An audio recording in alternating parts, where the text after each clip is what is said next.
नमस्कार, मैं हूं आपके साथ मयंक मिश्रा। आज 13 तारीख है। देखिए, इस वक्त जो हालात हैं मिडिल ईस्ट में, ईरान, अमेरिका, इजराइल और बाकी अरब देशों के, इनको लेकर कई बड़ी सनसनीखेज खबरें सामने आई हैं और ये ऐसे खुलासे हैं जो आपको साधारण तौर पर नहीं मिलेंगे, लेकिन मैं कोशिश करूंगा कि आपको इनसाइड स्टोरी जो है वो बताने की कोशिश करूं। देखिए, एक बड़ी खबर आई है जो कि अमेरिका की तरफ से आई है, अमेरिका के सोर्सेस से आई है और बताया ये जा रहा है कि अमेरिका और इजराइल ने एक प्लान तैयार किया है जिसके तहत ये तय किया गया है कि नवंबर तक, यानी जो अगला भी महीना आएगा, आगे इसी साल नवंबर आएगा, तब तक ईरान के ऊपर कोई बड़ी स्ट्राइक ना की जाए, गजा में कोई बड़ा ऑपरेशन ना किया जाए और लेबनान में हिजबुल्लाह के खिलाफ भी कोई बड़ा ऑपरेशन ना किया जाए।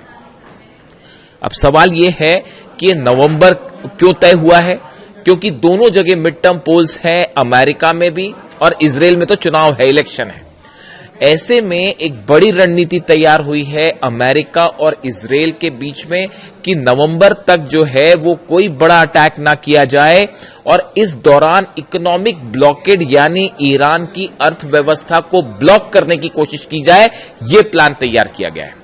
देखिए, जो खबरें हैं छप रही हैं, जो वेस्टर्न मीडिया में, अगर आप उसको एनालाइज करें, the United States and Israel are setting into a strategic pause across the Middle East. Strategic pause जैसे रिमोट कंट्रोल चलता है, जब आप टीवी चलता है या फिल्म चल रही होती है, आप उसको रिमोट से पॉज बटन दबा देते हैं तो सब कुछ वहीं रुक जाता है।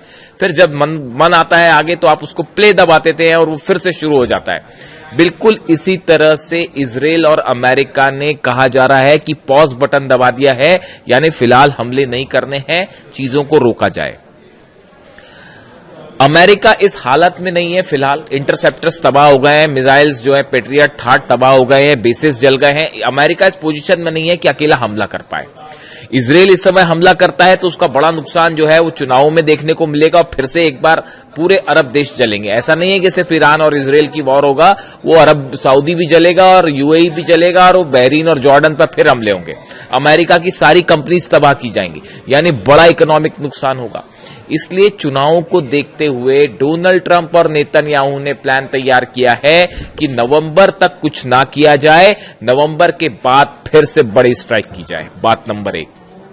3 बयान आपको बताता हूं, बड़े छोटे छोटे और फास्ट। रूस की तरफ से यह वार्निंग दी गई है ईरान को, केजीबी की तरफ से, और एक बड़े उनके फॉरेन पॉलिसी से जुड़े एक बड़े अधिकारी की तरफ से यह कहा गया है कि नवंबर में या नवंबर के बाद ईरान में ग्राउंड ऑपरेशन हो सकता है। यानी केजीबी और रूस तो बड़ी सटीक वार्निंग दे रहे हैं कि भाई नवंबर के बाद ग्राउंड ऑपरेशन के लिए तैयार रहिए, अमेरिका हमला करेगा और बहुत बड़ा हमला करेगा। यह रूस का बयान आया। चीन अपना डेलीगेशन भेजता है ईरान और बताया जाता है कि इस डेलीगेशन की मोहसिन रजाई साहब से मुलाकात हुई है और ये बड़ा प्लान तैयार हुआ है कि हॉर्मुज लंबे समय तक बंद रहेगा। हॉर्मुज अभी खुलेगा नहीं आसानी से, अब ये लंबा मामला खिंच गया है, आगे फंस गया है। लंबे समय तक अगर हॉर्मुज बंद रहता है तो ईरान कैसे अपना तेल सप्लाई चाइना को जारी रखे, इसके लिए हॉर्मुज के अलावा ऑल्टरनेट रूट क्या हो सकते हैं या हॉर्मुज में कौन सा रास्ता अपनाया जा सकता है, इसको लेकर बड़ी प्लानिंग चीन और ईरान में शुरू हो गई। यानी ये मान के चल रहे हैं दोनों की हॉर्मुज अभी लंबे समय तक बंद रहेगा। सेकेंड चीज। तीसरी चीज आप देखिए, कल ईरान की तरफ से क्या बयान आए। ईरान की तरफ से बयान आए कि हम 2029 तक यानी 2029 तक का इंतजार करेंगे, उसके बाद देखा जाएगा क्या करना है। यानी हम इस जंग को 2029 तक तो कम से कम ले ही जाएंगे। क्यों? जब तक डोनाल्ड ट्रंप सत्ता से बाहर नहीं हो जाते तब तक हम इस जंग को जारी रखेंगे। यानी मामला 2029 तक का बयान आ रहा है। अब देखिए आप रूस के बयान का नेचर कि नवंबर में हमला होगा। चाइना ये कह रहा है कि अल्टरनेट रूट से कैसे ऑयल सप्लाई जारी रखी जाए, यानी हॉर्मुज बंद रहेगा। ईरान तो इसको कह रहा है 2029 तक हम जाएंगे। और खबरें अमेरिका से हैं कि अमेरिका इजराइल ने युद्ध को नवंबर तक पॉज कर दिया, पहले इलेक्शन हो जाए फिर देखते हैं। यानी ये चारों पांचों चीजें एक साथ डेवलपमेंट पिछले 24 घंटे के अंदर की हैं। ये अगर आप इनको जोड़ के देखें तो एक बड़ी पिक्चर उभरती है। बड़ी पिक्चर ये है कि फिलहाल अमेरिका और इजराइल के इलेक्शंस को देखते हुए स्ट्राइक नहीं की जाएगी, लेकिन जो रूस कह रहा है कि एक बड़े ग्राउंड ऑपरेशन की तैयारी, यानी अमेरिका अपनी सेना को मजबूत करने में जुटा हुआ है।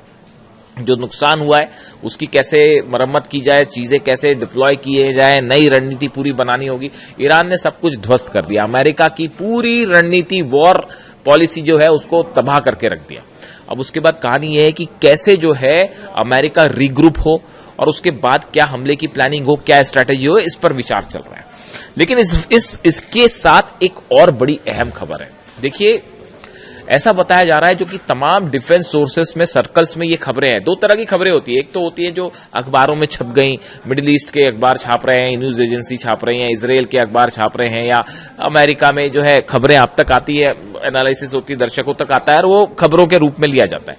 लेकिन एक होते हैं डिफेंस थिंक टैंक्स, जो कि हर घटना के पीछे की सच्चाई समझने की और सामने लाने की कोशिश करते हैं। तो ये जो थिंक टैंक्स हैं, जो कि अमेरिका से जुड़े हैं, इजराइल से जुड़े हैं, ईरान से जुड़े हैं, जो कि सब हालात पर नजर रखते हैं, इनमें एक नई चीज की चर्चा हो रही है और वो चर्चा ये है, देखिए, अमेरिका ने नेटो के साथ मिलकर एक एलाइड फोर्सेस बनाई थी।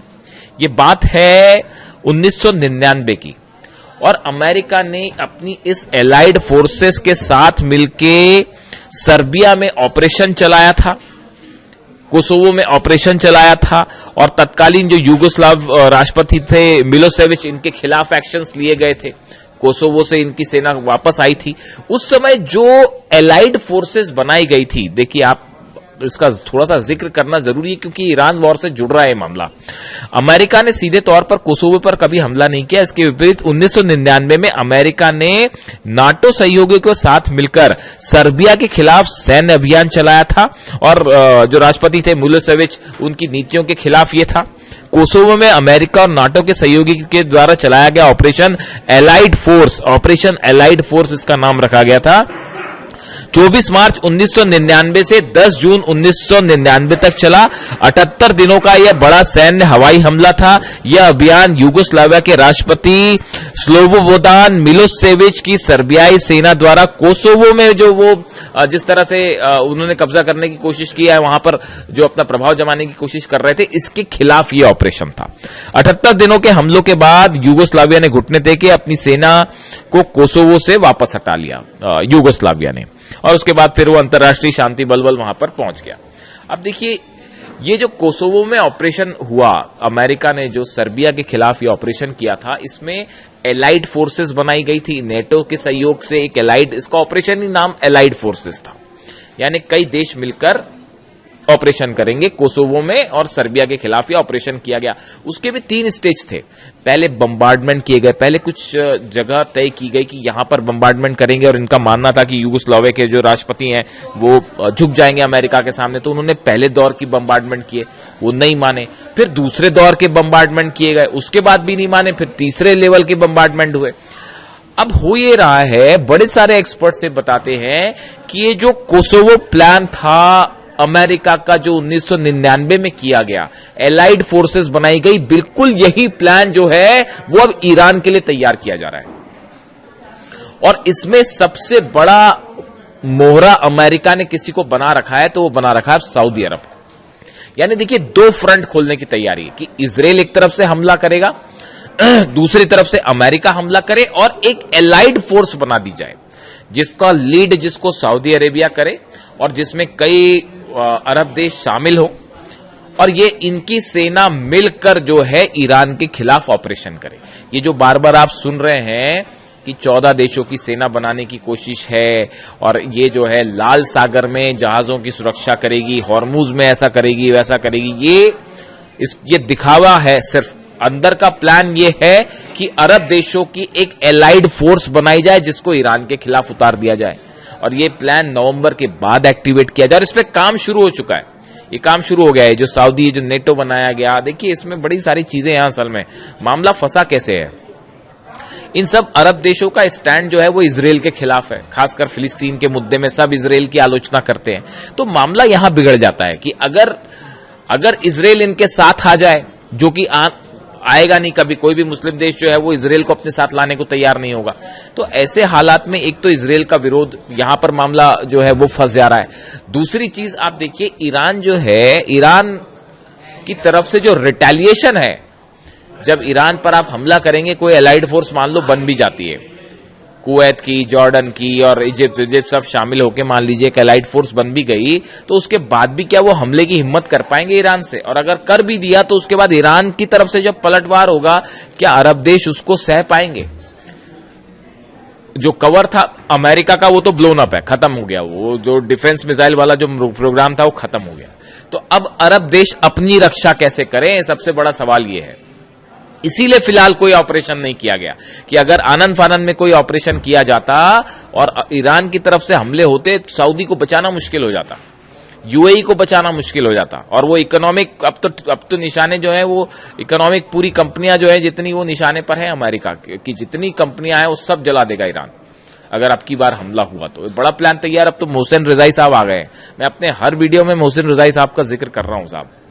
उसकी दो वजह है, एक तो व्यक्तिगत रूप से मेरे को उनकी स्ट्रैटेजी बड़ी, जो मिलिट्री देखिए हर सबका अपना अपना तरीका होता है। तो मैं भी जब एनालिसिस करता हूं तो कुछ आप मिलिट्री के बारे में जानकारियां पढ़ते हैं कि मिलिट्री वॉर स्ट्रैटेजीज क्या होती है, कैसे बनाई जाती हैं, कैसे दुश्मन पर हावी हुआ जाता है। तो आप जब अलग अलग पढ़ेंगे तो उसमें कासिम सुलेमानी नंबर 1 कमांडर, वो उनका कोई मुकाबला नहीं है। उनको तो डोनाल्ड ट्रंप भी जो खौफ खाते हैं कासिम सुलेमानी से कि कासिम सुलेमानी होते तो पता ही नहीं क्या कर लिया होता। वो तो ये मान के चल रहे थे तो अब पता नहीं इजराइल का क्या करते कासिम सुलेमानी होते तो अब मोहसिन रजाई भी लेकिन उसी तरह उसी रणनीति पे चलते हैं। उनका भी जो बड़ा एग्रेसिव स्टैंड है, उन्होंने ईरान ने जो 3 स्टैंड लिए, ट्रंप से हम कोई बात ही नहीं करेंगे, 2029 के बाद देखा जाएगा, पहले उसको हटाओ वहां से सत्ता से, अरब बेसिस खाली करो आप जितने हैं, हॉर्मुज हम नहीं खोलेंगे। जो स्टैंड है वो बहुत टफ कर दिया है एकदम मोहसिन रजाई साहब के आते के साथ ही। अब ईरान फ्रंट फुट पे खेल रहा है एकदम। तो ये जो है वॉर स्ट्रैटेजी है कासिम सुलेमानी और उसके बाद अब मोहसिन रजाई साहब जो है, मोसाद और सीआईए खौफ खाता है इनसे। इनके आने के बाद से ये बात तय हो गई है कि अब वो कोई डील डाल नहीं होने वाली, वो हो गया खत्म बात। और वो होगी भी तो वो अपने शर्तों पे करेगा, ईरान जो करेगा। अब कोई उधर से कोई मतलब ही नहीं है किसी की कोई बात मानने का। इनफ बहुत हुआ, ये खेल जो चल रहा था, इनफ इज इनफ कि आज डील हो जाए, अब फिर अच्छी बात चल रही है तो फिर हमला कर दिया उसको ईरान ने अपने टारगेट सेट कर दिए। अभी मिडिल ईस्ट में इन टारगेट के साथ आगे बढ़ना है, चाहे जितने दिन चले जंग चले। तो ऐसे में ये जो एलाइड फोर्सेस वाला मामला है, इसकी कोशिश में ट्रंप की सेना, सऊदी की सेना सब मिलके, लेकिन अब ये प्लानिंग के स्तर पर ही है। इसीलिए ईरान ने पहले ये बयान दे दिया था, जैसे ये नेटो हुआ, ये श्योर कर लिया गया था कि हमारे खिलाफ अगर कुछ मामला आया भारी पड़ जाएगा। तो अब देखने वाली बात यह है कि क्या ये जो एलाइड फोर्स का ख्वाब देख रहे हैं डोनाल्ड ट्रंप, क्या ये पूरा हो पाएगा? क्या नवंबर के बाद ग्राउंड ऑपरेशन की तैयारी है? और ईरान तो जो जंग की तैयारी कर रहा है, वो तो कल बयान आ ही रहे हैं वहां पे कि जितने हमारे ड्रोन खर्च हुए उससे ज्यादा ड्रोन हमने बना दिए हैं, जितनी मिसाइल खर्च हुई उससे ज्यादा मिसाइल बन गई है। और ट्रंप की सेना यही अंदाज लगा के बैठी कि कब मिसाइल खत्म होगी तो हम कुछ करेंगे। वो 5 महीने से यही कोशिश करते रहे कि जो है ईरान की मिसाइल्स खत्म कर दे। वो 5 महीने से कोशिश चल रही थी उनकी। ईरान कह रहा है कि जितनी खर्च हुई उससे ज्यादा तो हमने बना डाली। तो अब हालात ये है कि ये पूरी वस्तु स्थिति जो आपको देख के भले ऐसा लग सकता है कि अभी जंग रुकी हुई है, हमले नहीं हो रहे हैं, लेकिन पर्दे के पीछे बड़े सारे खेल जारी हैं। मिडिल ईस्ट असल में ऑयल और गैस, नेचुरल रिसोर्सेस का क्या कहें आप, हब है, हब। यहां सब कब्जा करना चाहते हैं, सब अपना प्रभाव लगाना चाहते हैं यहां के रिसोर्सेस के चलते। अब हर देश अपनी समझ के मुताबिक, इसीलिए ईरान कह रहा है कि अपनी समझ से काम करिए, किसी की गोद में मत बैठिए। अमेरिका कोई बचाने नहीं आने वाला। यही बात अली खामनी साहब ने भी कही थी। Anyway, thank you so much. Video कैसा लगा कमेंट करके जरूर बताएं। मैं आपके सारे कमेंट्स पढ़ता हूं, कोशिश होती है जवाब भी देने की। Thank you so much.